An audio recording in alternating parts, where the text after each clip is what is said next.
غدا عندك مانع ان انت تعملي دور والده فنان سنه مش صغير؟ يعني ممكن تعملي محمد رمضان في مسلسل مثلا. اعمله. ما عندكيش مشكله خالص في انا بيني وبينه مش كتير بس اعمله. شاديه عملت في عز شبابها وعز نجوميتها، عملت يعني انا عامله مرحلتين على فكره في واول مره اقول الكلام ده في السجل الاسود.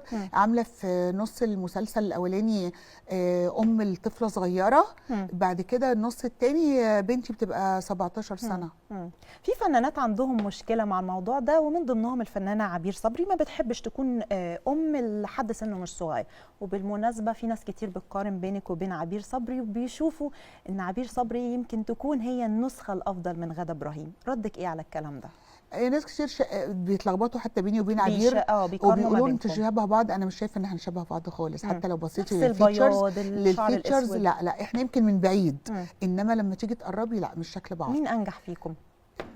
ملوش دعوه بالنجاح، هو مين وقف ومين كمل، مين عنده دعم وسبورت ومين ما عندوش، مين سايبه على ربنا ومش بيسعى ومش مهتم. لان عندي اهتمامات تانية، عندي محلاتنا، انا عندي شغلي بتاع والدي. يعني هو انت فاكره انا عايشه من الفن؟ لا اكيد لا، انا مش عايشه من الفن. انا بصرف على الفن لغايه النهارده. تكسبت بس صرفت قد ما تكسبت. انما اللي معيشني في المستوى اللي انا عايشه فيه ده محلات والدي وتجاره والدي اللي ابا عن جد. احنا محلاتنا 100 سنه، عمرها 100 سنه اثر.